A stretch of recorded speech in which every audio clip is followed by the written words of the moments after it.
Morning, all. All right. So this is an idea I had last night, and while I'm watching games, and I mean it wasn't too busy, so I was like, I could write up stuff on a board. Now, news of the day videos that I do now, they're kind of a part of the channel. But they evolved to become that. How it all started was basically these news items. I can't do a video just on its own about these news items, but I can put them together on a board, do a news video, and they ended up being popular. So if this random things idea sort of ends up going well, then who knows? You might see this, say, every other week kind of thing. Depending on, how much things might be, stirring around in my cranium that I don't normally talk about in videos. I'll start at the top, and it's the power rankings divide, and every week it's a different fan base, it seems, that's upset with the power rankings, or fan bases. It's different ones. And I've talked about this for years, and I've done the power rankings the same way since like 2018. And there's always going to be those discussions of who I favor or don't favor. And I do find it really funny that I'm now reading about how much I favor Dallas because, well, he's biased in favor of Dallas, when for years I've had to make videos about why Dallas is low in the power rankings, and now I don't actually hate Dallas. There were actually videos on this channel with me being like, I don't hate Dallas, but... And right now I just think they have a lot going for them. I know they've lost some games, but it's and I talk about this a lot. It's not just the results, it's how. And I've talked about that enough that, I mean, I'm saying it again here, but it just seems to go over everybody's head where they're like, no, that's unacceptable. But I'm telling you, that's how I come up with, nope, completely. And the reason I do that is because if a team's playing well but they're losing, and then I drop them, well, they're going to start winning games, and then they're going to go back up. Now, if they start looking bad and losing, then you're going to see what we saw with Detroit and Columbus this week, which was basically a market reset kind of thing with them. So and the hidden meanings, I've seen people upset with which magnets I use. I know how sad that sounds and how weird that sounds, but it's true. People will decide, well, he used these magnets for these teams, so therefore, since he used that logo, he hates them. The Islanders fisherman gets that. I saw that recently with Ottawa's secondary logo. I've seen that with various logos for various teams. Well, clearly he doesn't like this team because of what he uses, or he doesn't talk about this team as much. And it's weird because there's no hidden meaning in videos that I do. I'm not that complicated. It's pretty surface level for me. So I there is no hidden meaning in, and I apologize to those who are looking for that hidden meaning. It's not that deep. It just isn't. Every day I update the power rankings. Like, for instance, I'll just, right now, Colorado's 6th. Yeah. Colorado's 6th right now. And Vancouver's dropped from where they were on the power rankings that went live yesterday. St. Louis has gone up. These kinds of things have happened, so people get mad about power rankings that's what they were on Saturday night when I recorded it, and by the end of the games on Sunday, the rankings have changed. So, yeah, it's just one of those things. And yes, Dallas has dropped because of what happened yesterday, too. They only dropped one spot, but they dropped. So, it is one of those things that, I every week we have that discussion, and every week I do my best to, when I'm watching the game, say, all right, here's what happened. So anyways, there you go. Now, I'll also say the tricky thing about the reactionary power rankings, and I've talked about this before, I'll just basically touch on it here, that if you automatically move teams up or down based on results and you don't care how, it's chaos. It's complete and total chaos. And the problem is, so let's say you've got a team at 14 and a team at 12. And team of 14 beats team 12. Well, then they could just switch spots. But team that's 26 beats a team that's 4th. Well, now you've got a team moving up and a team moving down. But what sometimes people forget is, well, now you're bumping down teams that may not have lost, or you're moving teams up that may have lost. And that's where things get tough. There was one day, I think it was just a couple weeks ago, and every now and then this will happen, where I'll call Yvonne into the room and I'll be like, and I show her the results, and I show her the power rankings board, and I'm like, everybody from 10 through 14 won tonight. Like, somebody who won isn't moving up. Somebody who won might move down, because the other team behind them won against a better opponent. So it does at times kind of end up being a bit of a head scratcher, and I do my best, and I make adjustments, and then the next night I do it again. So yeah, and one example I'll use is Minnesota losing against Vancouver 3-1 a couple weeks ago. Vancouver had no business winning that game, none. So I did not give Vancouver any kind of benefit. Yes, they won the game. Yes, Minnesota lost. Minnesota also outplayed them really, really badly in that game. So that's one of those ones where it gets tricky, where I'm like, I cannot reward a team just because they won, because when I watched this game, they had no business winning that game. And a power rankings is about, here's who looks good right now, here's who's playing really well right now, preferably against really strong opponents. So there are teams that'll go on a 5-game winning streak that might be against all teams that are below that playoff line. Nope. I will say this too. One team that people are kind of losing their minds on is, why is Utah so high in the power rankings? Because they're winning. They're 6-2-2 in their last 10. They're never out of any game. If they're behind, they find ways to catch up. They get almost every game to overtime at the very least, and they're playing really well. They're fun to watch. They're a fast team, and I think if Utah ends up getting a playoff spot, they're going to surprise some people. They're not getting swept in the first round. Now, one thing, too, that I became aware of over the last couple weeks is the kind of hockey that I enjoy watching is usually the fast back and forth, the crazy, huge momentum swings. Coaches hate that. And what we're seeing in the NHL right now is kind of what I was worried about late last season. And I saw people saying, well, he's just saying that because... I remember last year, people were like, well, it's because the Kings play this low-event hockey and beat the Canucks that way. That's why he's mad about it. It's not that. It's just I was like, well, other teams could end up copying this, and we can end up with some really slow games. And we're starting to see that more and more, I think, as this season rolls along. More and more games that are really low scoring, but not just low scoring, but not a lot is happening. And the kind of hockey I like to watch is fast, it's fun, there's a lot of chances. I've always found that weird, the idea that, all right, we just want to make sure not much happens tonight. I'm not, just from a coaching perspective, I'm thinking, all right, but if you're not wanting a lot to happen and the coach on the other bench doesn't want a lot to happen, meaning, be careful, manage the puck, no turnovers, if there's no play to make, pass it back, all right, but, I don't know, to me it always kind of radiates weakness, like you're afraid that if it's this fast, 7-5 or 6-4 game, you're not going to win. It's weird to me, but that's the kind of hockey I enjoy watching generally. Like, I've had people ask what's the best score of a game. I think 4-3 is the best score of a game. I think 4-3 is 4-3 in overtime. Great game. I'm usually really entertained by that. But coaches get mad. And any time that you'll see 5 goals in a first period, what's the first thing announcers say? Neither coach is going to be happy with the way this period's gone. Right, because there's exciting chances and goals, and can't have that. I'm going to say this too. Any team that's currently within 4 points of a playoff spot does have a chance. And we can argue over how much of a chance they have, and maybe they don't have much of a chance. But it's still there. There's that opportunity. And when I see people saying, well, for this team to make the playoffs, they're going to need to win 10 out of their next 12. Maybe, but maybe the teams ahead of them aren't going to play that well either.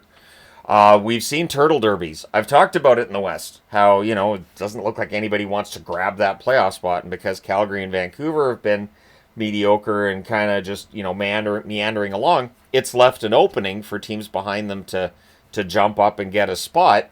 But it's taken a while.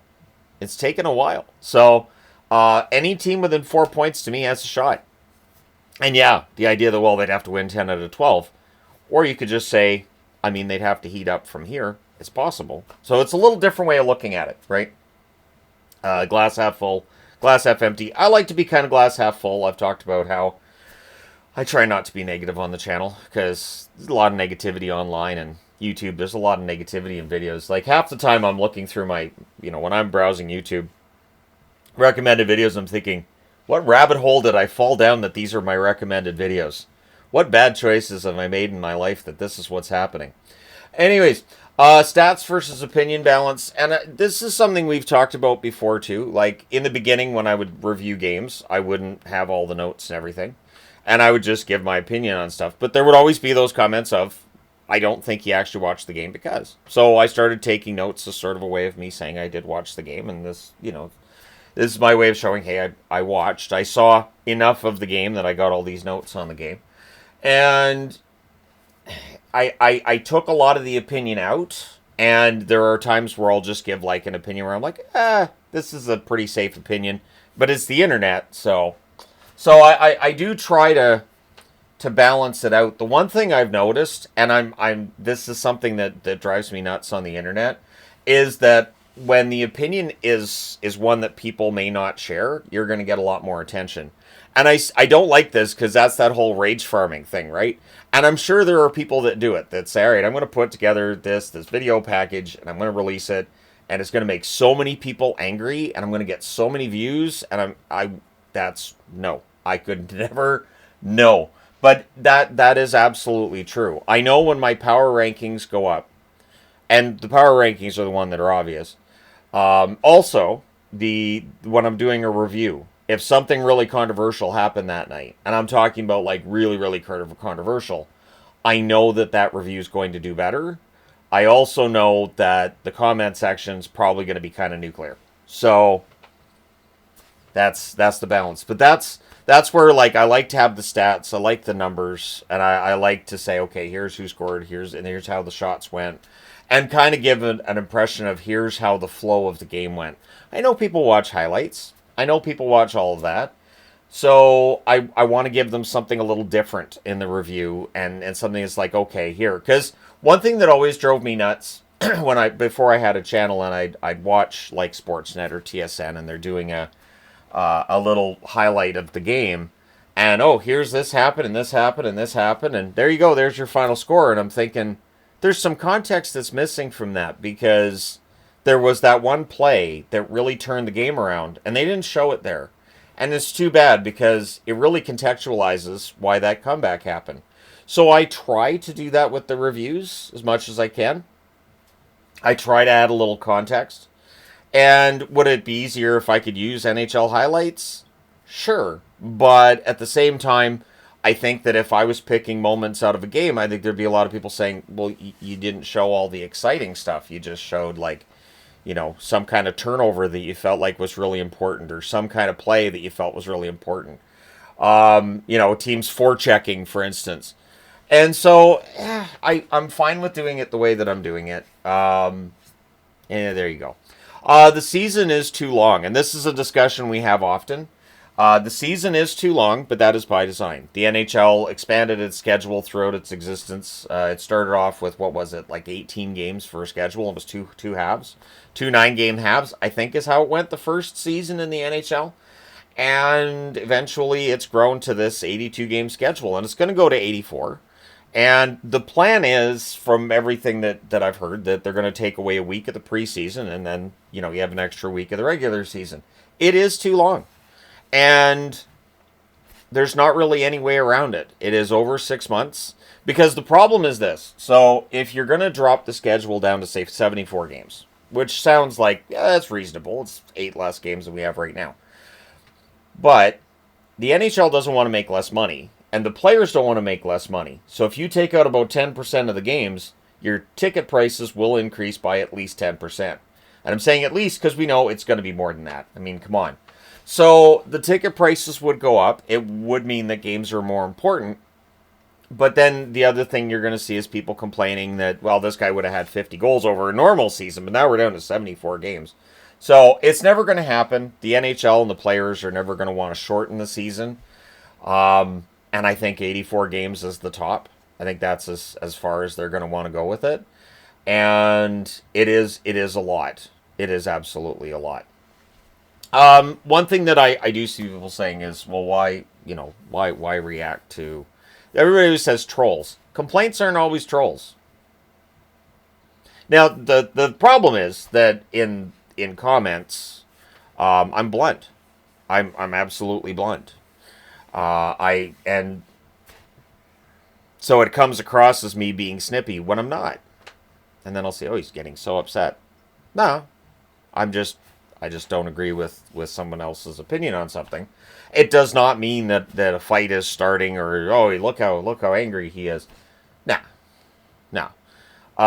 There have been exceptions to that, but it takes a lot. Really, since the channel started, it has changed a lot. I'm in the comments a lot less, especially with power rankings. I know people are going to be mad. I know that if I say, well, this is why I have this team here, people are just going to be like, I don't care. I'm still mad. So, all right. I mean, but the complaints, there are times where I say that, I'll take that into consideration, kind of thing. It does happen. But it's one of those things where I don't want to be one of those YouTubers that doesn't actually interact in the comment section. There are plenty of YouTubers I know that don't, or very, very sparingly do. I'm in the comments at times, and at other times not as much. But yeah, as long as it's not like personal attacks, and some of the stuff that people say on the internet now is just it's something. But yeah, just I've had some really good discussions with people. There are certain commenters on the channel that when they post something, I'm like, okay, I can answer that. Cool. And there are other ones that I'm like, oh God, we just went over this. We discussed this the other day, and now I'll just leave it. Normally it's I'll just leave it. Um, will next season drag with the Olympic break? This is one of those thoughts I had last night. Because of the overly long season and then looking at next season. And I think it could. Because with the Olympic break, that's different than All-Star. Like, All-Star it's such a puff piece of a hockey game. And it's time where I can, like, I don't have to pay that much attention. It's a skills competition, and then the hockey games are no contact, and nobody really cares who wins. So while other people are looking at Four Nations and going, that was great hockey, they need to do that every year, there's part of me saying, I kind of like to have that break, though. And I'm sure there might be players thinking that same thing. It would not surprise me if there are players thinking, I don't know that we want to do that every year. So it is going to be interesting to see next year with the Olympic break baked in, when the season starts, when the season ends. And apparently, and I think it was Pierre LeBrun I heard talking about this, said that NHL teams have already been told, look, there's going to be a lot of 3 games in 4 nights. There's going to be a ton of back-to-backs. Don't come whining to us about it, because everybody's going to be dealing with the same thing. So that's the kind of schedule we're looking at. And when I hear that, I think, so I'm going to be really busy next season. Got that. Because the Olympic break could be 3 weeks. It could be 3.5. It could be a while. So that will definitely cause the season. I think it'll cause the season to feel as long as this season, maybe longer, because you got a nice long break in the middle. One thought I had last night too is, so I've had this thought since watching the Chicago San Jose game, and I think it was the San Jose feed I was watching, and they were talking about this is Bedard versus Celebrini, and they asked the question, could this be the next Sid versus Ovi? And I, alone in my room, talked out loud to the television that could not hear me and said, no. And I didn't think about it. No. I didn't need to think about it. And the reason is that it'd be very difficult for Celebrini Bedard to get anywhere near Crosby Ovechkin, is both Crosby and Ovechkin have been on the same team for over 15 years. This is a long, long time these guys have been against one another. They're in the same division. They play each other a lot. They have had a lot of playoff battles over the years as well. And cup rings. Stanley Cups. The number one thing that creates rivalries between teams and between players is the playoffs. And neither Chicago nor San Jose are anywhere near playoffs. They will be at some point. But since they're in opposite divisions, there's not really a great chance we're going to see them against each other in the playoffs. So I don't know that there will ever be another matchup that's like Sidney Crosby against Alex Ovechkin, because I don't think we've ever seen one before that. Like, sure, you can go back and go, what about Gretzky Lemieux? They were in opposite conferences. They hardly ever saw each other. It was more of an event when they played against one another because they weren't in the same conference. It wasn't a feud. It wasn't like Crosby Ovechkin. I don't think we'll ever see it again. I think while we talk a lot about Ovechkin chasing Gretzky's goal total, and rightfully so, we should also wax philosophical about the fact that we're probably never going to see a matchup quite like Sid against Ovi, ever. I think that's a one thing that is different with this era from any other that preceded it. I have a hard time like even back in the original 6 era, you could have had teams that had, but the two players that were tied to one another like that, I don't remember reading about it in history books. It's interesting. So I don't think we'll ever see a matchup that's like that, but let me know your thoughts. I'm really itching to play street hockey. I really am. Let's see, it's March 17th, so St. Patrick's Day, and I'm not wearing green, so whoops. But yeah, I'm itching to play some street hockey. It's been a while. My plan is, so the NHL's regular season ends a month from today. I know the playoffs are going to start on the Saturday. I'm aware the playoffs will start on the Saturday because the season ends on a Thursday. But there won't be playoffs on the Friday is what I'm thinking. So I'm thinking I have one day off. I would love to play street hockey at Hickey Park on the 18th of April, weather permitting. I think that'd be great. I think that's part of what's got me kind of antsy at times over the last little while. I'm missing my street hockey, so looking forward to doing that a month from tomorrow, I hope. I have not created an event on Facebook yet, but I plan to. I did talk to my wife about it and said, it's the one day. I kind of feel bad, though, because like we have one day in between hockey, and I'm telling her, would you want to go and watch me play some street hockey? I'm sure it's not number one on her list of things she'd like to do with the one day off I have. I've also realized that I'm not happy about the fact I'm not going to get to see a Canucks game this season. So I looked to see have ticket prices been altered at all, and no.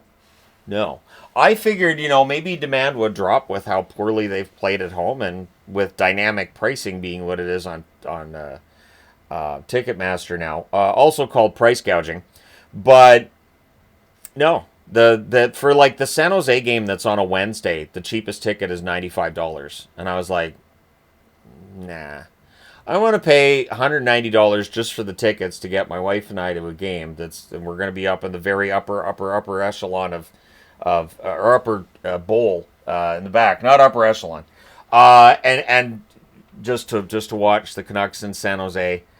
In a game that may not mean a lot at that time. The Canucks have a very difficult schedule between now and then. So I feel bad. I've gone to at least a Canucks game every season I've been able to since, 2017? The first season this channel was around, my wife got tickets to the Boston-Vancouver game. She got them on Facebook Marketplace. I think they were like $25 each.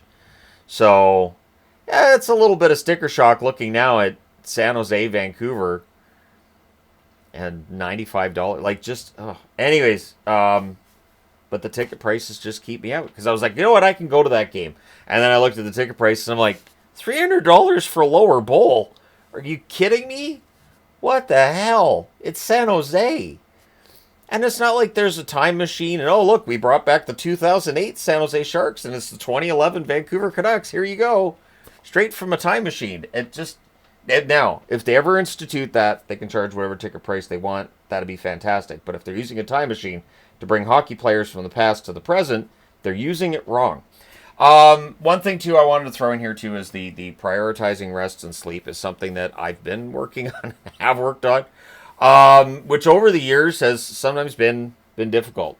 Because hockey news can break at any point in time. And when the channel was starting out, I would get up at 6 a.m., if a trade happened or something big, there was a suspension incoming, or I'd be like, all right, I'm going to roll out of bed, I'm going to do a video, and then all the comments would be about how tired and stoned I looked, or how drunk I looked, or how drunk I sounded, and I was like, apparently I'm not a morning person, which I knew, but the internet was basically confirming what I'd known my entire life.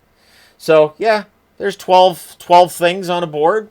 Be discussing these 12 items on the board.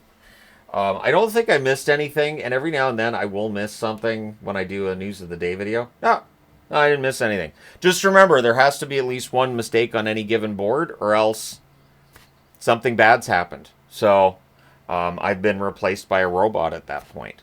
It's basically the rule.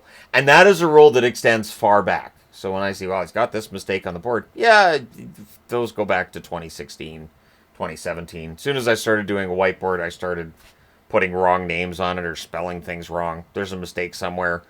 So that was another thing too that I prioritized, was making sure, is it a really really important mistake? Then I better go back and fix it. Is it not important? Then I don't care. So there's that. Anyways, sort of like, for instance, from yesterday's Colorado Dallas game. No, I can't tell the difference between chanting Moose for Mikko Rantanen and booing Mikko Rantanen. I think that's why I've started seeing. I saw a news article this morning that was cheers and boos for Mikko Rantanen in his return to Colorado. There you go. That's the way to do it, is to go, are they booing or is that Moose? Or, you know what? I'm just going to say they're doing both. Because to heck with this. So yeah, it does sound the same. It absolutely does. It does sound like they're booing him. And so there you go.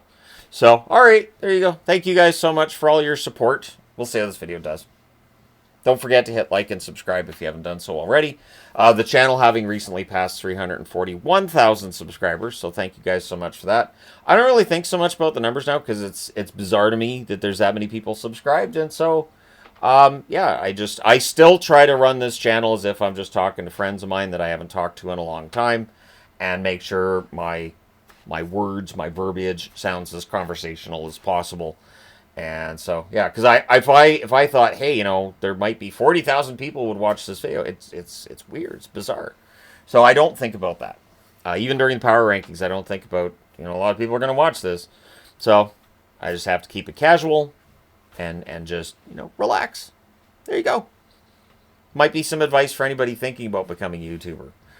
And the other advice I would give would simply be, approach it like it's just a hobby, like you're just having fun. You're talking about something you enjoy.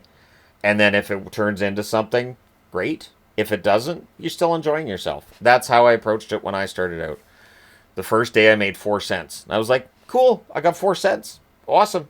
That's great. I talked about hockey and I made 4 cents. Great. So there you go. All right. Thanks for your support. It's greatly appreciated. I will talk to you again soon.